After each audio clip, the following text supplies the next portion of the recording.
Bonjour, nous allons commencer dans une minute. Je vais juste passer des vidéos qu'on fait et qui seront en rapport avec le sujet d'aujourd'hui. Peut-être que vous avez déjà vu les vidéos, en l'occurrence qui s'appelle Facile l'Archi, qui parle justement de l'architecture tropicale et du vent, d'où le sujet d'aujourd'hui. La maison ouverte peut s'ouvrir complètement sur l'extérieur de façon rapide et se refermer complètement pour que le soir et tout ça, ce soit un espace de sécurité. La maison ouverte qui peut se fermer. J'ai toujours prôné l'adaptation des maisons au climat et au mode de vie de la Martinique.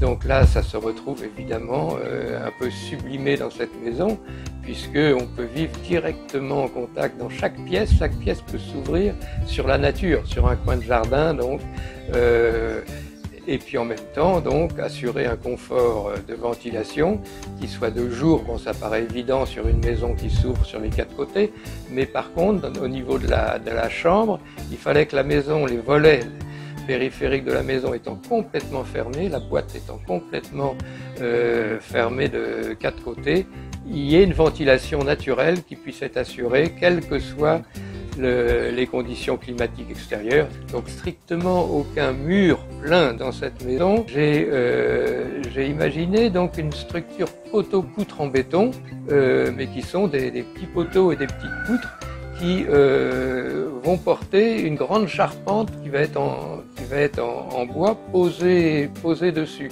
Mais il n'y aura aucun mur qui va couper la ventilation ou la vue périphérique. Alors c'est sûr que ça fait tiquer un peu les bureaux d'études, par exemple, pour faire une structure béton entièrement en poteau-poutre sans éléments de contreventement. Et donc il faut pousser les bureaux d'études à calculer de manière à ce que la structure soit rigide en elle-même et respecte les règles parasismiques. Mais ça demande quand même que les ingénieurs se grattent un peu la tête pour trouver des solutions qui conviennent à l'architecte. Ouais, non, j'adore y vivre, j'adore recevoir des gens. Il y a souvent du monde, elle s'y prête pas mal. Le fait qu'on vive dehors, en fait, tout le temps dehors, le fait qu'on puisse choisir aussi, parce qu'on peut soit rester enfermé, soit tout ouvrir, soit ouvrir un petit peu, ça dépend de l'humeur, ça dépend du temps, donc ça c'est vraiment positif.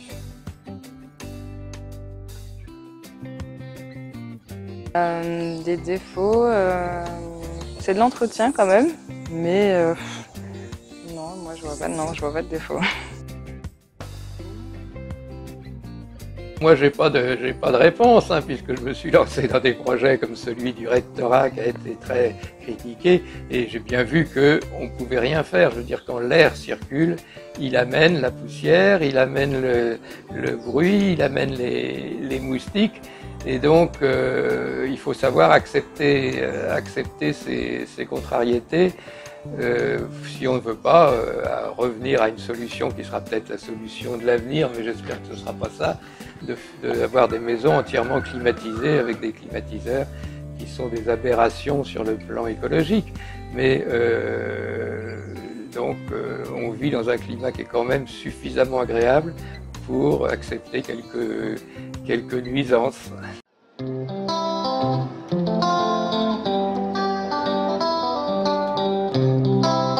J'ai un ventilateur qui tourne spontanément tant que j'ai un niveau de ventilation naturelle suffisant. C'est le vent entrant dans la pièce qui le met en marche.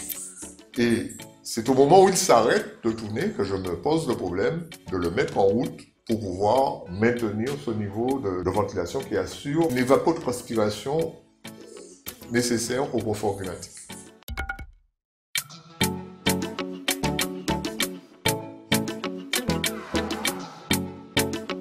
Je suis né il y a un certain temps et j'ai fait des études d'architecture à l'ancienne, ce qu'on appelait avant UP6, l'école de Paris-La Villette. Il m'arrive donc d'intervenir tant comme urgentiste auprès d'architectes de l'urgence que comme passionné de la biodiversité auprès du laboratoire BioEca en compagnie du professeur Philippe Joseph avec lequel j'ai fait un projet de parc ethnobotanique. Alors ce projet c'est avant tout un acte de marronnage pour moi. Je voulais échapper à ce que nous appelions à l'époque le doudouisme, c'est-à-dire ce néo-régionalisme imitant tant bien que mal l'architecture coloniale. Je me suis inspiré des habitats des libres de Guyane, des Bushinengue et autres marrons qui ont rencontré et qui ont fait un certain syncrétisme avec le mode d'habiter des Amérindiens. Mode d'habiter qui nous permet un sous-sol totalement libre, totalement ouvert, où tout le monde se met à l'aise, et au-dessus, au niveau du rez-de-jardin et au niveau de l'étage, des espaces de plus en plus privatifs. Donc, l'intimité de la maison est préservée, tout en maintenant une grande convivialité et une grande capacité d'échange avec les visiteurs. J'ai voulu qu'elle soit très ventilée et utiliser au maximum la capacité les capacités thermiques de la toiture en bois, pour pouvoir limiter les apports thermiques. Donc une grande toiture en bois, minimisant les façades et le problème du réchauffement des façades en briques ou en béton. Donc on a 60% des parois de la maison sont constituées avant tout de couvertures parfaitement isolées, qui sont parfaitement isolants. Et puis utiliser les systèmes de ventilation en séparant la fonction ventilation de la fonction fenêtre avec vue. À l'étage, on verra qu'on a une fenêtre s'ouvrant par projection à l'italienne sur la canopée, mais ce n'est pas à cette fenêtre-là que nous allons demander de ventiler la pièce. Nous avons des ventilations basses qui sont très bien protégées par le débord de toiture, qui permettent de maintenir la ventilation, même quand on a une intempérie, un grain qui passe, on n'est pas obligé de tout fermer et d'étouffer pendant que le grain passe. L'espace que j'ai défini comme étant rez-de-chaussée est quasiment au niveau de la route, mais c'est un terrain qui est en pente à partir de la route, qui descend vers la mer, et on est bloqué par une falaise au-dessus de la route, je crois, départementale, numéro 6. Oui. J'ai fait une plateforme qu'on a appelée rez-de-jardin, j'aime bien appeler ça sous-sol, rez-de-jardin. Sur cette plateforme, on a une toiture, en fait quasiment une maison en structure de A, en forme de A, qui est posée sur ce rez-de-jardin, qui est totalement transparent, mais pas dans le sens transparent où l'on entend les spécialistes de l'architecture parasismique, parce que j'ai des contrevenants bien répartis qui limitent les effets de rotation et de cisaillement de la maison. Des arbres qu'il a fallu préserver juste au-dessus, tout en ayant la vue sur mer, mais là c'est prendre à contre-pied le réflexe de certaines personnes qui, pour garantir la vue mer, rasent tous les arbres avant de s'installer. Je me suis battu pour maintenir ces arbres qui protègent mon talus de l'érosion et des éboulements.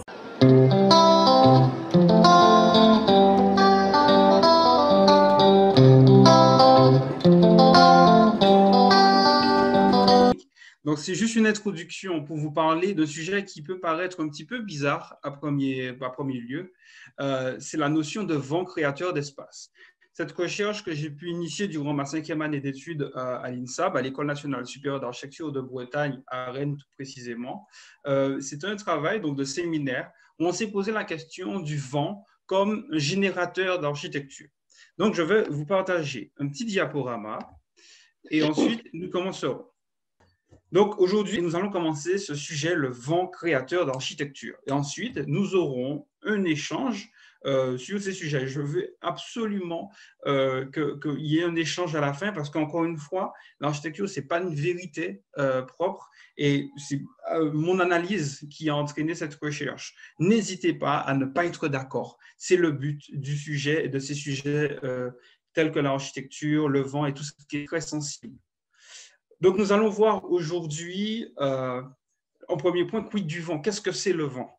Ensuite, nous allons parler du vent et de sa représentation en art. Comme je vais souvent le dire, le vent ne se voit pas, mais se ressent. En tout cas, on en voit les effets, mais on se pose la question de comment l'être humain l'a représenté en art, en science et bien évidemment en architecture.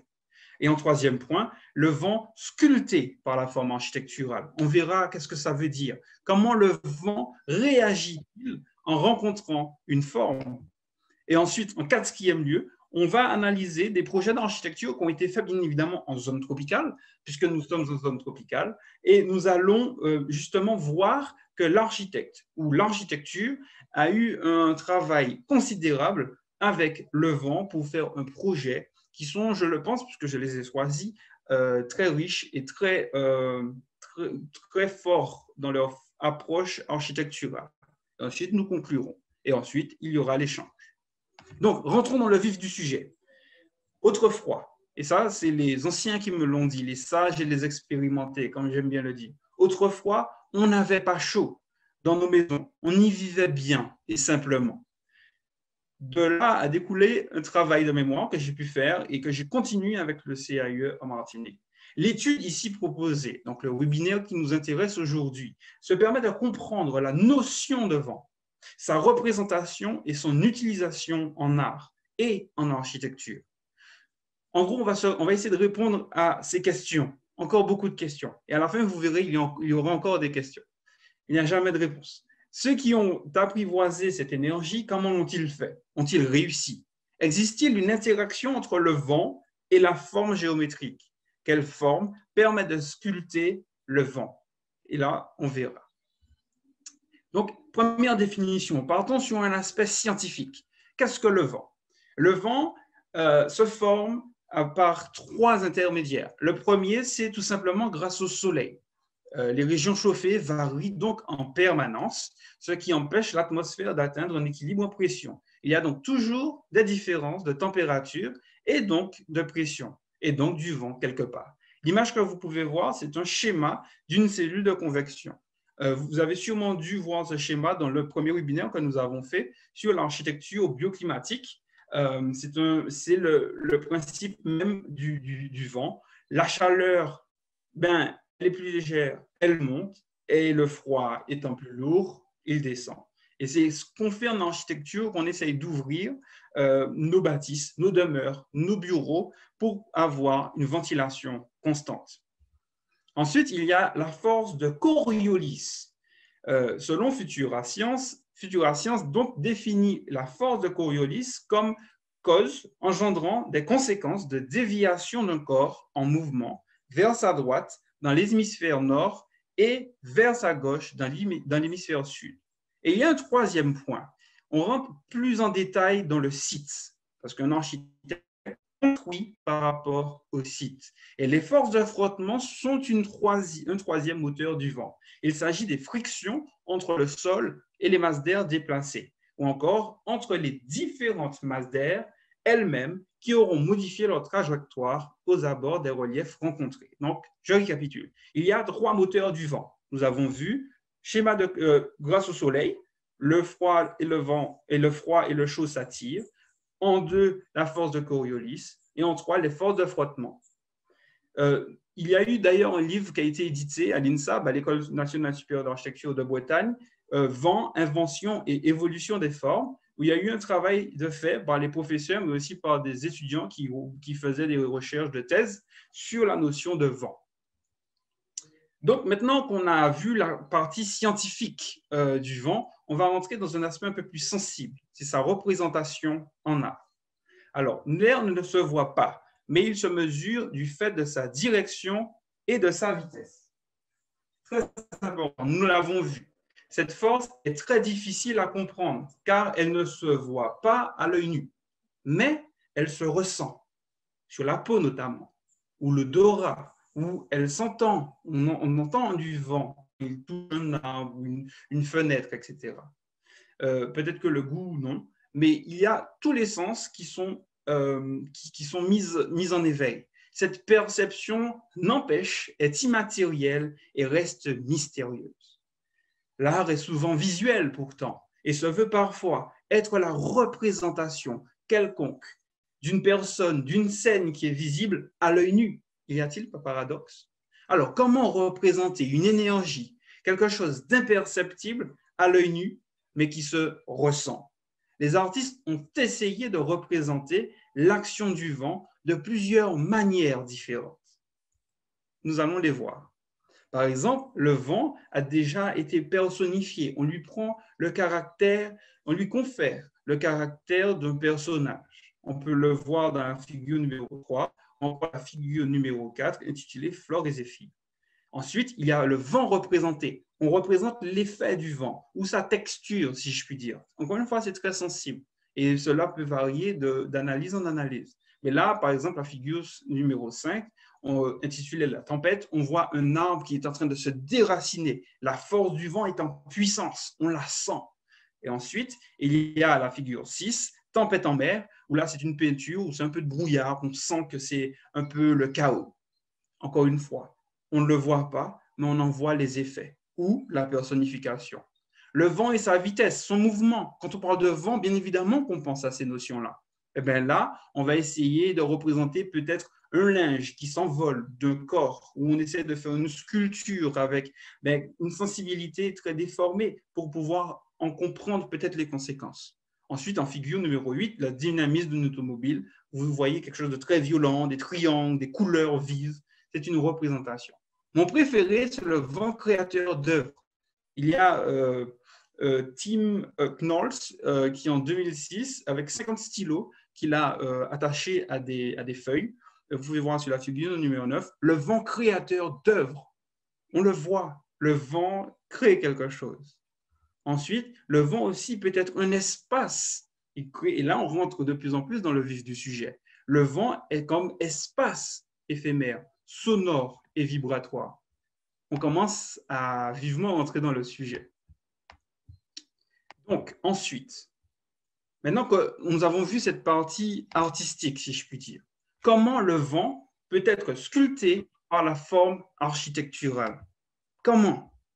Eh bien, nous allons le voir. Encore une fois, c'est un élément qui ne se voit pas. Et pourtant, il est partout, notamment aux Antilles. On est très friand d'alizé, on n'en peut plus lorsqu'il est vandalisé. Lorsqu'un vent frais nous caresse la peau, encore une fois, cette utopie d'être sous l'arbre en Martinique, d'être rassemblé, par exemple, un dimanche après-midi. C'est très utopique, mais c'est quelque chose qui nous est cher ici, dans la façon de vivre, puisque nous vivons, encore une fois, et j'essaie de le répéter et de l'inculquer dans la tête des Martiniquais, nous avons une façon de vivre. Et il faut se détacher peut-être d'une manière un petit peu occidentale de vivre toujours enfermé dans sa clim, dans sa boîte, dans son cocon thermique. Encore une fois, ces sujets-là permettent le débat et je souhaite encore à la fin un échange à ce sujet. Donc, le vent, sculpté par la forme architecturale. Il y a eu des essais, il y a eu des recherches scientifiques qui datent, certes, de quelques années. Le vent peut aussi être sculpté par la confrontation directe avec un objet solide. La photographie et la chronophotographie, avec l'utilisation de fumée, permettent de comprendre l'interaction entre la forme et le vent. Si vous ne connaissez pas ce monsieur, vous allez apprendre à le connaître très rapidement parce qu'il s'appelle monsieur Étienne Jules Marey. Je l'ai découvert il y a 3 ans et c'est un scientifique qui a notamment fait des recherches sur l'aérodynamisme et la photographie ou la chronophotographie. Et de 1899 à 1901, pour suivre les mouvements de l'air, Marey se sert de filets de fumée qui, aspirés comme l'air lui-même par l'action d'un ventilateur, pénètrent sans vitesse propre dans un tube à paroi de glace. Je comprends que la définition peut être un peu ésotérique, mais nous allons voir son expérience. Désolé, les photos ont été prises en 1900, donc pardonnez-moi la qualité. Mais à gauche, la figure numéro 15, c'est une forme cubique ou un mur, une surface plane en tout cas, et on en voit les effets. À droite, figure numéro 16, c'est la distribution de la pression par rapport à une forme cubique. Le vent peut être sculpté par la forme. Voyons d'autres formes. Il y a la forme, une forme de coquille, une forme d'œuf. Encore une fois, le vent arrive, touche la forme, qui pour celle de gauche est très comme une sorte d'ogive. Elle n'a pas de surface comme un carré où elle vient taper dessus, non. Elle vient suivre la forme de cet œuf, de cette coquille. Et ensuite, on sent un filet très calme, pas trop de tourbillon. On peut le voir notamment à la fin de de cette coquille. Tandis que le rond, lui, encore une fois, c'est très beau là. Cette photo est beaucoup plus récente et elle est très, très belle. C'est d'ailleurs la photo de l'introduction de mon webinaire. Et là, on voit une interaction entre la forme et la fumée, le vent en l'occurrence. Là, le vent arrive, percute la sphère et ensuite on voit beaucoup de tourbillons, beaucoup de chaos, j'ai envie de dire, après la forme. Des triangles cette fois-ci, un triangle dont la base la base fait front à la fumée en premier. Quel chaos technique derrière ce triangle où on voit des tourbillons, on sent voilà, quelque chose d'assez, on va dire, dangereux. De l'autre côté, on sent un peu moins d'effet en mettant le triangle avec la base au vent. On sent une interaction un peu moins violente que l'image à gauche. Encore une fois, cela peut nous aider dans une implantation, par exemple, d'un bâtiment. En connaissant, par exemple, les vents dominants, nord-est en Guadeloupe ou en Martinique, on peut se dire que, un triangle là, ben, pourquoi pas, tandis qu'un rond ou le contraire. D'ailleurs, de très grands bâtiments en Martinique sont triangles, notamment le CHU. Encore une fois, désolé pour la photo à gauche, c'est toujours Étienne Jules Marais. C'est un élément fait. Même un poteau peut avoir un effet d'incidence sur le vent, la ventilation qu'il y aura. Et ensuite, la forme ogivale, très connue, c'est presque une coupe d'aile d'avion, l'une des formes les plus aérodynamiques que l'on connaisse, qui fait que là, il y a moins de chaos à la fin. Vous souvenez-vous du triangle ou encore de la coquille ou du cercle, de la boule plus précisément. Là, on a quelque chose de plus doux, même s'il y a des tourbillons, il y a un effet, il y a des surventes, il y a un petit chaos, mais il est moins fort que les autres formes. Continuons. Et là, on revient sur le premier webinaire que j'ai pu animer en octobre 2020 sur l'architecture bioclimatique aux Antilles françaises. Une notion qui ressortait énormément dans les interviews que j'avais pu réaliser avec les architectes tropicaux que nous avions en Martinique, que nous avons en Martinique toujours, parce qu'ils sont toujours vivants d'ailleurs. C'était une remarque qui revenait très souvent. En gros, il me disait, Thibaut, si tu veux que ton bâtiment soit ventilé correctement, il faut des entrées d'air basse et des sorties d'air haute. Donc, on va essayer en maquette.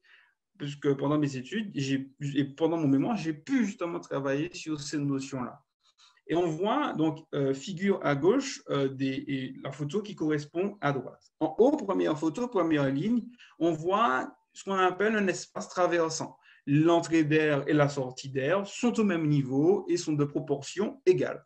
Là, je note sur la photo un petit peu de chaos, peut-être trop de ventilation, peut-être trop de survente. Qui dit trop de survente dit feuilles qui s'envolent, poussière qui rentre à gogo et bruit par conséquent. Donc, pas si... Tout dépend du site, bien évidemment, mais on part d'un principe d'un site où l'inondation aérolique est assez généreuse. Ensuite, il y a l'entrée d'air basse et la sortie d'air basse. Là, encore une fois, très difficile à photographier. Un petit chaos, peut-être qu'il n'y a pas assez de vent. Je ne le sens pas en tout cas. Et là, dernière ligne, dernière maquette, qu'est-ce que l'on voit?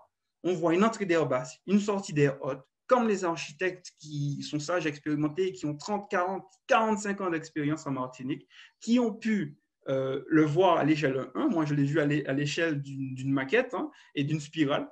Il faudrait que je vous montre les envers du décor. Mais là, on voit un filet de fumée qui sort, mais d'une façon super belle, super concrète, pas trop de turbulence, ça débite de l'air, c'est ce qu'on veut, ça crée une circulation. Et c'est là où on se dit que l'architecture que j'ai créée, les ouvertures que j'ai choisi de mettre à ces endroits-là, ont sculpté mon vent, pas trop de tourbillons, il y a une belle circulation. Premier point, le vent peut être sculpté par l'architecture. Et là, j'ai même essayé d'aller plus loin. J'ai essayé de partir de la forme. Encore une fois, vous avez sûrement déjà dû voir ces images, donc je ne resterai pas. Vous pourrez revoir l'architecture bioclimatique, le webinaire qui a été le premier en octobre 2020 sur notre chaîne CIE Martinique. Là, toujours en partant du principe d'une entrée d'air basse et d'une sortie d'air haute, j'ai essayé le triangle, le pentagone, le rectangle. Et la forme qui marchait le plus fortement, c'était celle qui est la plus grosse d'ailleurs, c'est l'arc de cercle. Pas de trop d'angle, ça débite. Ça ferait une très belle cheminée avant s'il faut faire un projet comme ça. Donc, on voit que la forme a une incidence sur le vent. Maintenant, on va voir si le vent a une incidence sur la forme. Et on va tout de suite rentrer dans des projets. On va rentrer dans du concret, parce que pour l'instant, peut-être que ça vous paraît un petit peu abstrait. Mais il y a des architectes qui se sont inspirés de la forme pour faire face au vent, ou ils se sont inspirés du vent pour faire leur forme. Et là, c'est une maison, on aime ou on n'aime pas l'esthétique, je ne donnerai pas mon avis, mais c'est vrai que cette maison-là est à Miami, vous la connaissez tous sûrement, très très connue, et c'est la maison Cyclone, ou comme vous voulez, Dome of a Home. Et l'idée, c'est que c'est une maison qui puisse résister au plus fort vent possible. Donc, on a pris une forme circulaire pour qu'il y ait le moins d'interaction entre la maison et le vent lorsqu'il y a contact. On n'aime pas, mais cette photo est assez parlante. Après un cyclone, lequel je ne sais plus, toutes les maisons ont connu des dégâts. On peut le voir, la maison qui est derrière, à droite, en haut de l'écran, qui est une bâche bleue pour se protéger des futures intempéries. Tandis que la maison au milieu, elle, trône vivement, fièrement, parce qu'elle a pu résister au cyclone qui l'a traversée. Elle est très bien apparemment pour les niveaux optimaux quant au gain solaire, si on souhaite se chauffer. Donc là, on est à Miami. Des fois, l'hiver est un peu plus rude qu'ici, puisqu'on n'en a pas des hivers. On a un hivernage.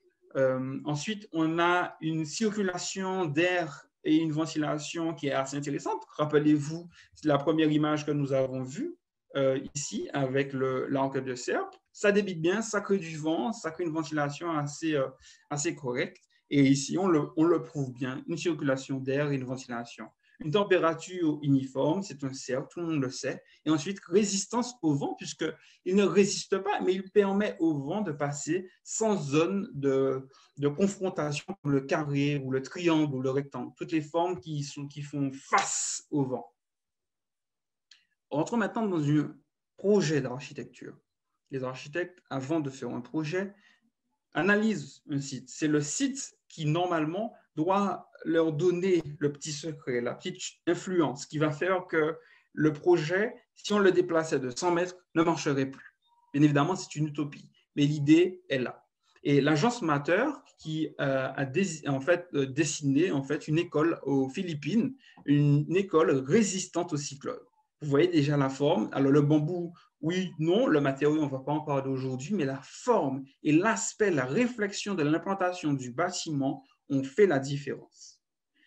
Si vous le voyez bien, en rose, c'est le site, d'accord? Donc, vous pouvez voir en bas à gauche la boussole, très important. Un plan d'architecte a toujours une boussole et une échelle numérique ou graphique, c'est très important.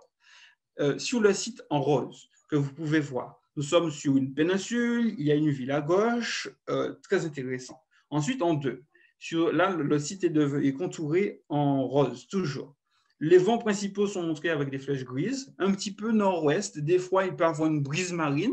On le voit en Guadeloupe ou en Martinique, où des fois, le vent peut venir d'ouest et aller vers l'est. C'est plutôt rare, ça se passe plutôt sur la côte Caraïbe, mais ça se passe quand même.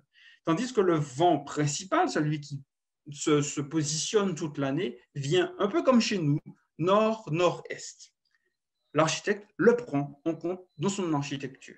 Et en orange, on voit une trajectoire très probable d'un ouragan ou d'un typhon, puisqu'on est en Asie, d'un typhon qui a sûrement traversé cette zone quelques années auparavant.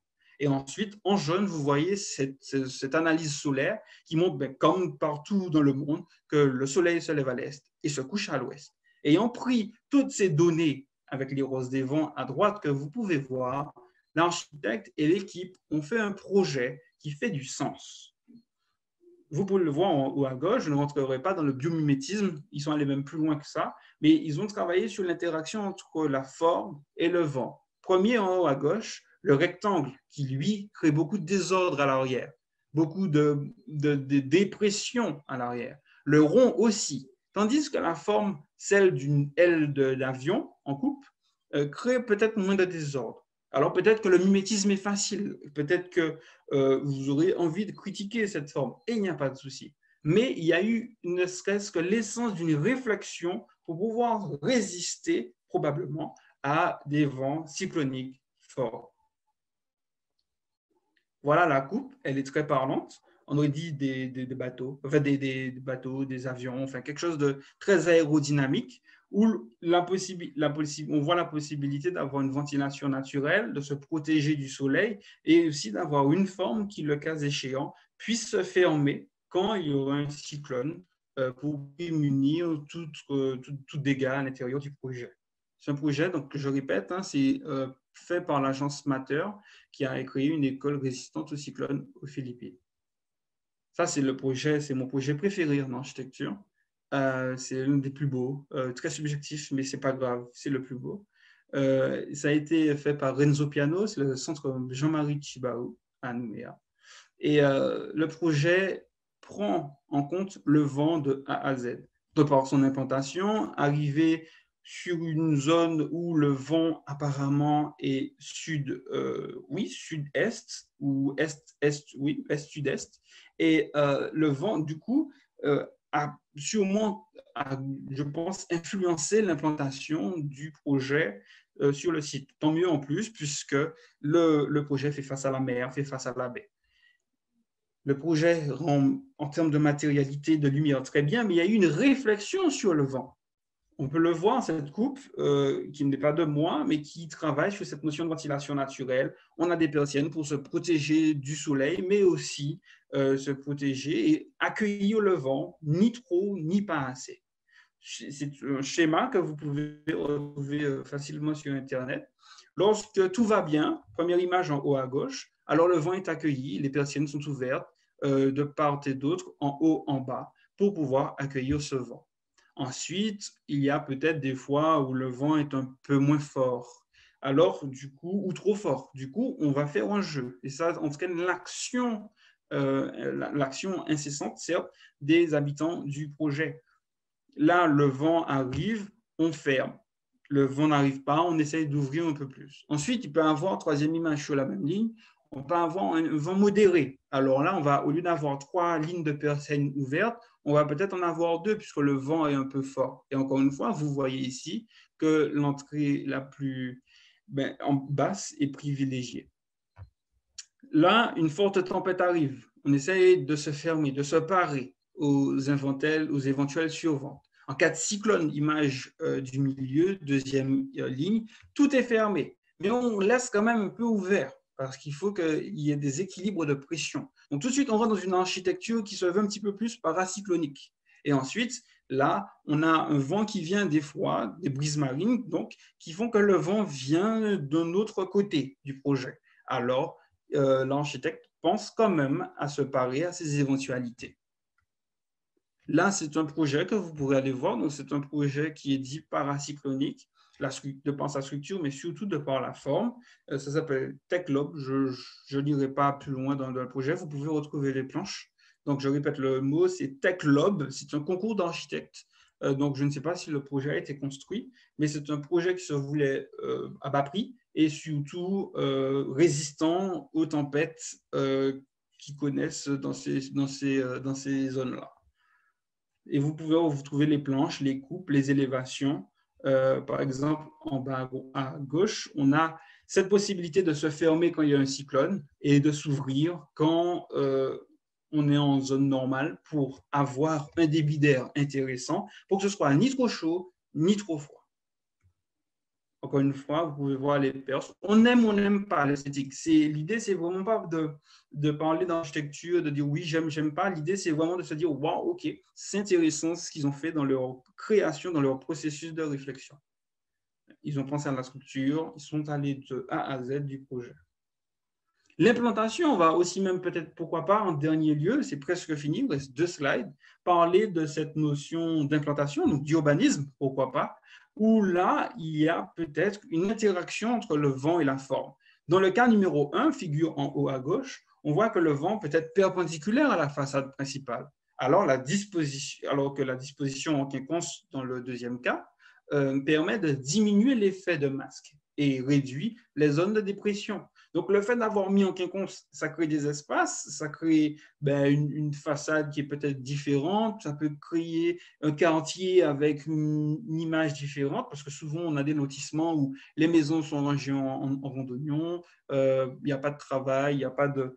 C'est un peu triste. Alors que là, tout de suite, une quinconce, ça crée des espaces et ça permet une ventilation, ça permet moins d'effets dépressionnaires. C'est assez intéressant.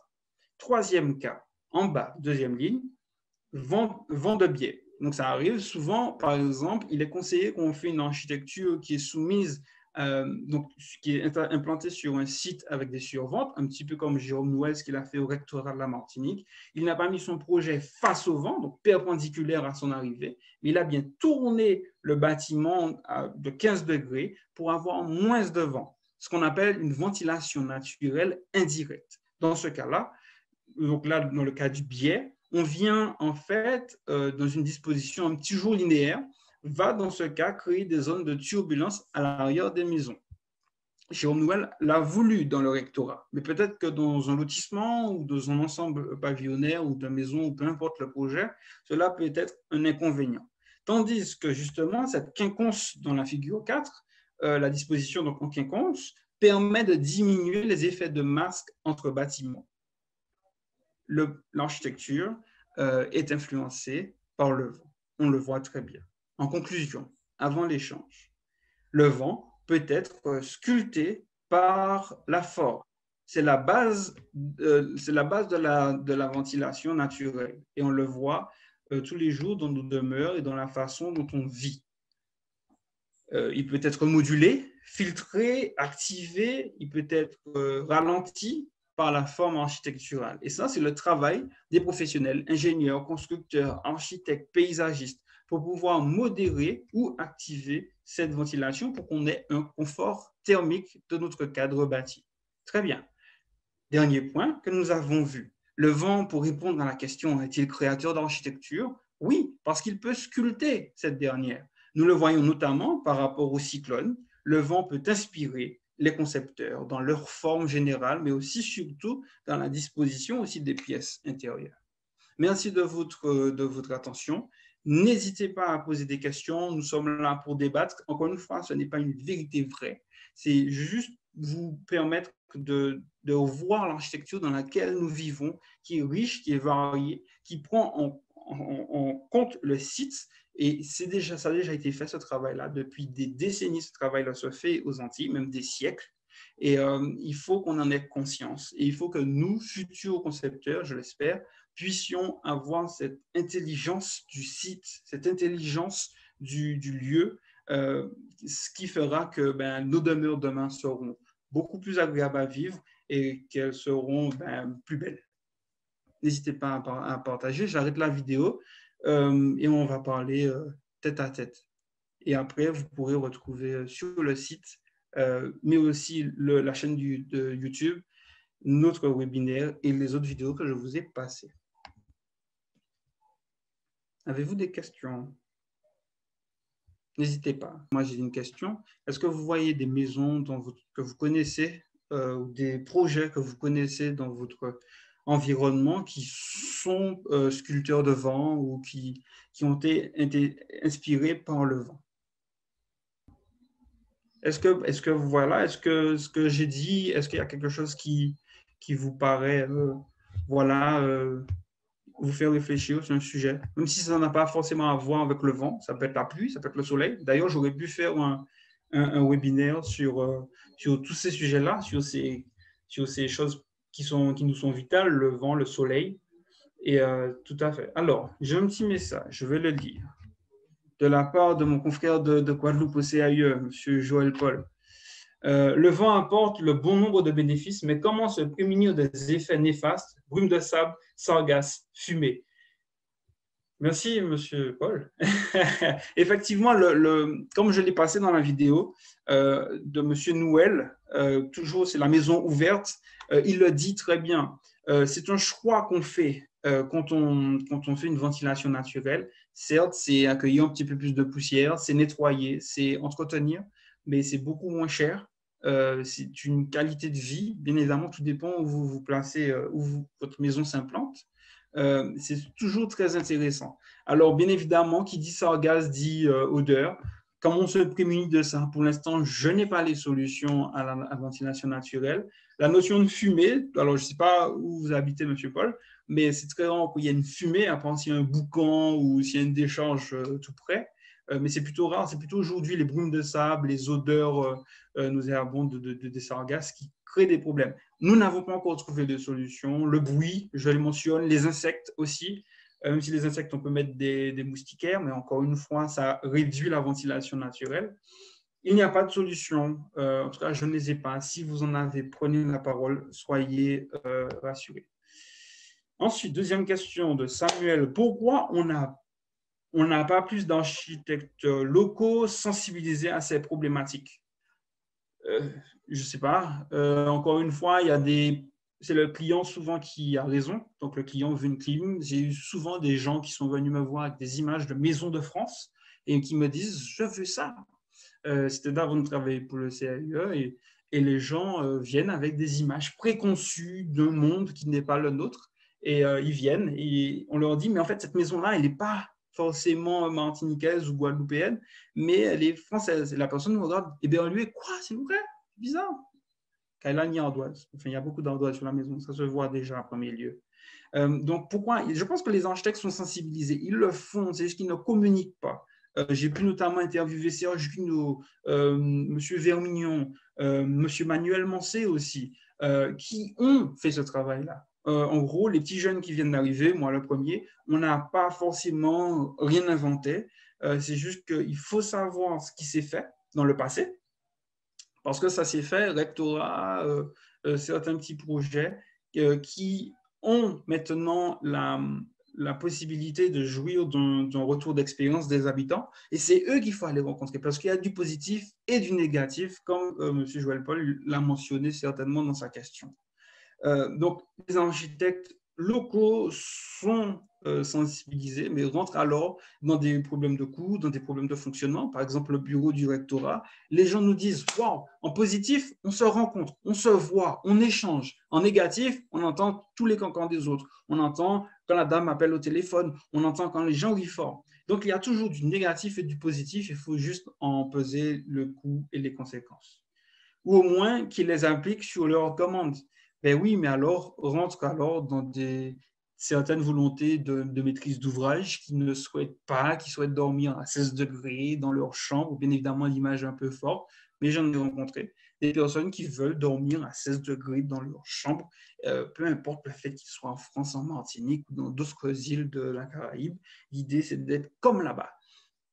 On pense ce qu'on veut. Moi, j'essaie d'être assez militant sur ce sujet, de vivre par rapport au climat que nous avons choisi. Nous sommes ici. Je pars du principe que nous avons fait un choix de vivre dans ces contrées. Nous devons en accepter les us et les coutumes, mais surtout le positif et le négatif.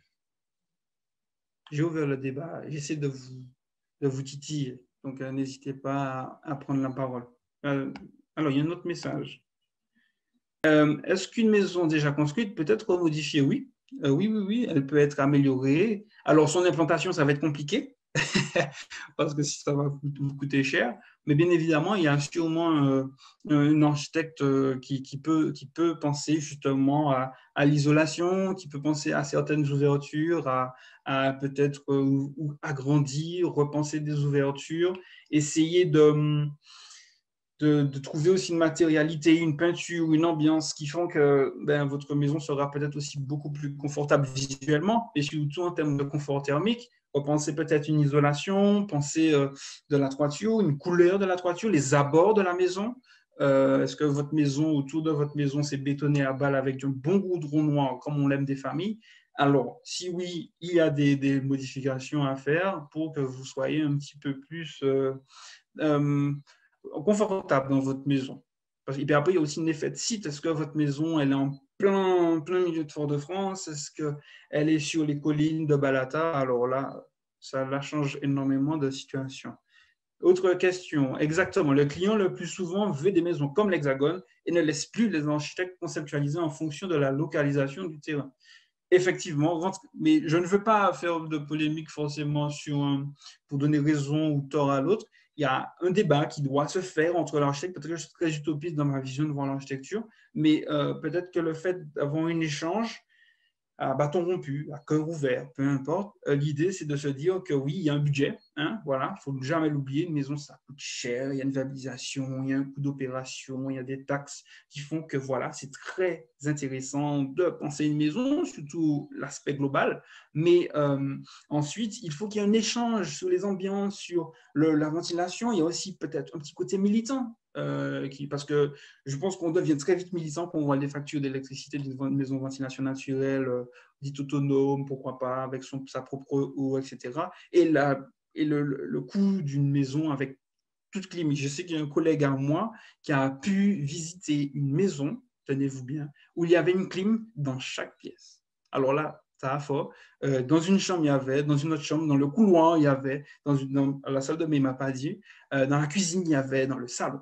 Eh bien non, on ne peut pas vivre comme ça parce que les coûts, les factures, l'électricité, tout ça rentre en jeu. Et souvent, c'est ce que j'essaie d'expliquer aux gens, il ne faut pas voir le coût d'une maison seulement par son coût d'opération. À partir du moment où votre clé a été remise, vous avez acheté un terrain, vous avez acheté une maison, vous avez fait des dépenses pour la cuisine, pour l'électricité, pour l'eau. Et les gens s'accaparent sur ce chiffre-là, en l'occurrence, par exemple, 250 000 euros. Mais on ne voit pas combien la maison va coûter dans 5, 10 ans. Et si on pensait comme ça, si on pensait sur le long terme, peut-être qu'on serait plus à même à payer un petit peu plus cher au début. Je sais que c'est compliqué et que ce n'est pas facile aujourd'hui, mais peut-être payer un petit peu plus aujourd'hui pour des meilleurs matériaux, pour une conception un petit peu plus pensée, réfléchie en amont avec des architectes, je prêche pour ma paroisse, bien évidemment, et ensuite se dire que peut-être que dans 5 ans, 10 ans, mais les dépenses auraient été moins fortes ou seront moins fortes avec une maison qui aurait été pensée avec et pour son climat. Je trouve que les archis d'Asie du Sud-Ouest sont très en avance et audacieux sur ces questions. Vietnam, Thaïlande, Indonésie, même Inde. Tu valides, tu penses qu'on devrait créer des ponts? Bien évidemment, en plus, ils ont une architecture, surtout dans ces régions-là, ils ont une architecture tropicale humide. Encore une fois, il y a différents types de régions ou de climats tropicaux. De régions tropicales. Donc, il faut bien évidemment essayer de créer des ponts avec des personnes qui ont des climats tropicaux similaires. Par exemple, faire un échange avec la Côte d'Ivoire, où il y a des architectes, mais d'un talent incroyable. Le problème, c'est qu'ils n'ont pas de cyclone. Donc, ils ont une architecture très légère, très respirante. Les toits sont très légers, les structures permettant une ventilation. Toute l'année, tout le temps, ils n'ont pas beaucoup de pluie dans ces régions-là. Tandis que nous, la pluie, c'est connu, quoi. Ça tombe, quand ça tombe, ça tombe. Et donc, allez voir le Vietnam, la Thaïlande, l'Indonésie, même l'Inde, bien évidemment, il y a énormément d'ateliers. J'essaie de penser à des noms qui me reviennent. S'il y a des personnes qui connaissent, je ne me souviens plus de projet, mais il y a un projet sur la plage qui a été pensé par un architecte indien qui s'appelle, il faudrait que je retrouve le nom, qui a inventé justement une sorte de paillote ouverte avec du bois tibum. Enfin voilà, ça mange bien. Il y en a énormément d'architectes qui, d'ailleurs, à la fin de mon mémoire, en conclusion, il y a un japonais qui le dit, l'architecture tropicale ne doit plus être une boîte, elle doit être une ombrière, elle doit être un filigrane entre l'ombre et la lumière. D'ailleurs, on va avoir la Mounia, notre journal, qui va sortir fin mai, début juillet, sur ce sujet d'ombre et de lumière. L'architecture tropicale, c'est de l'ombre. Arrêtons les images préconçues de double hauteur avec du soleil qui rentre un petit peu, on est ouvert au sud, comme le Corbusier faisant une ZUP dans une région paumée de la France. Non, là, on est dans une région tropicale. Il faut être un peu militant et se dire que là, on cherche l'ombre. On ne construit pas avec le soleil, on construit pour accueillir le vent, certes, pour épargner nos œuvres et nos ouvrages de la pluie et que, bien évidemment, le soleil vient en dernier lieu. Ça, c'est ma façon de penser, si vous voulez demander. Alors, il y a Nishizawa, pardonnez l'accent, architecte japonais qui a bossé au Vietnam. Très bien, j'irai vérifier, donc n'hésitez pas à voir dans les messages Nishizawa, architectes. Ces gens-là, ils sont précurseurs, notamment dans les matériaux. On peut en parler, bambou, terre. Après, ils n'ont pas les mêmes lois que nous. Ils sont pas assujettis à certaines règles que nous avons. Ils sont un peu plus libres, ils sont un peu plus débrouillards, pas dire le mot créole. Ce qui fait que ça peut être intéressant d'aller voir ce qu'ils font. Et puis aussi, pourquoi pas nous d'essayer à notre échelle, mais peut-être que je suis encore utopiste, mais ce serait intéressant d'aller voir, bien évidemment, ces architectes-là, puisque en architecture, on n'invente rien. Mes professeurs me disaient qu'il faut copier, mais il faut bien copier. Donc, pourquoi pas copier bien avec intelligence, parcimonie, avec notre façon de vivre, notre culture, notre société, notre économie. Je sais que ça fait beaucoup de sphères, mais je suis tout à fait ouvert à pouvoir voir d'autres architectes, surtout dans des milieux tropicaux-humides. Bijoy Jain, je ne connaissais pas. Génial, super. Et il y a aussi, je ne sais pas si c'est Studio 49, non. C'est un studio indien. Il est paru dans El Croquis, qui est un magazine d'architecture très connu. Si vous voulez des notions de magazine d'architecte, n'hésitez pas à nous appeler pour des belles références. Après, il y a le côté beau, mais il y a surtout le côté intelligent du projet. 18h25, est-ce que vous avez encore des questions à me poser? N'hésitez surtout pas. Si vous n'avez même pas de questions, mais juste une réflexion, n'hésitez pas à partager votre réflexion sur les sujets, parce que l'architecture, encore une fois, ce n'est pas une vérité, c'est juste un ensemble de réflexions. Je répète, Bijoy Jain, architecte indien. Ils sont forts, ces gars-là. Ils sont très... En fait, ils n'ont pas beaucoup de moyens, donc ils font avec les moyens du bord. Et ça c'est leur secret et ils le font super bien. Par rapport au règlement de notre pays dont vous parlez, est-ce qu'il y a déjà des architectes de Martinique ou de Guadeloupe qui auraient fait remonter les particularités au gouvernement? Ah oui, réglementation thermique, les anciennes RTM, les anciennes RTG déjà ont connu des sensibles changements. Est-ce que c'est encore suffisant? Je ne sais pas. Ce sera aux personnes intéressées de répondre. Moi, je ne trouve pas. Question qui fâche, j'aime ça. Les politiques, l'État a un rôle à jouer selon toi? Toujours, parce que c'est eux qui décident. Après, vous pensez ce que vous voulez des gens qui nous gouvernent. C'est pas facile leur tâche, faut les respecter, mais c'est vrai qu'ils sont pas en fait. Et que c'est vrai que c'est chaud. C'est vrai que les politiques, l'État, il ne faut pas oublier qu'on a encore une fois un climat qui est différent. On n'a pas le même climat que Paris, on n'a pas les mêmes façons de penser, les mêmes coutumes, les mêmes us que Paris. Donc, il faut s'adapter au lieu. Et même après, je parle de Paris, mais même on ne construit pas Paris en Bretagne qu'à Paris. Enfin, ne serait-ce qu'à l'échelle de métropole, on ne peut pas penser pareil. Et donc, imaginez-vous à 7000 km. Et quand on a fait un article dessus, qui est paru, pourquoi ne plus construire comme à 8000 km? Parce que tout simplement, nous n'avons pas la même culture de vivre, la même culture du climat, la même histoire. Donc, il faut effectivement qu'ils aient un rôle à jouer. Oui, ils ont commencé. Est-ce qu'on peut aller plus loin? Oui, on peut être mieux. Et ça, c'est le but. Il faut toujours laisser une marge de progression. Sinon, ce ne serait pas intéressant. Autre question, 18h27, n'hésitez pas. Je sais que le journal, c'est dans 30 minutes, donc prenez votre temps. Merci d'intervention qualité comme toujours. Merci beaucoup. Mais n'hésitez pas à repartager, à parler. L'idée, c'est que le CAUE soit vraiment une base d'échange. On est là pour ça, à sensibiliser. Vous avez le droit de ne pas être d'accord. Et tant mieux si vous n'êtes pas d'accord. Écrivez-nous, faites des lettres, faites des articles, on va les reposter. Voilà. On est là pour ça. Vraiment, l'idée, c'est d'échanger, d'apprendre l'architecture, cette façon de vivre surtout. Et puis, il n'y a pas que l'archi dans la vie. Il y a aussi l'environnement, l'urbanisme, la maîtrise de l'énergie qui viennent en amont ou en aval de l'architecture. Je vais clore ce sujet, le vent créateur d'espace. Nous l'avons vu. Oui, le vent peut être créateur d'espace. Alors, peut-être que c'est une bizarrerie fantaisiste d'architecte un peu éberlué, mais l'idée, c'est de se dire que oui, les éléments qui nous entourent, surtout sur un site, qu'ils soient palpables ou non, influenceront le projet, que ce soit le soleil, la pluie, la végétation, le voisin qui met sa musique trop fort, peu importe, ça influence le projet de l'architecte qui va construire, je l'espère, votre projet. Merci de tout, merci pour votre écoute et de votre concentration. Et si vous avez des questions, vous connaissez le numéro du CIE, hein, 70 10 10, ça se retient hyper facilement.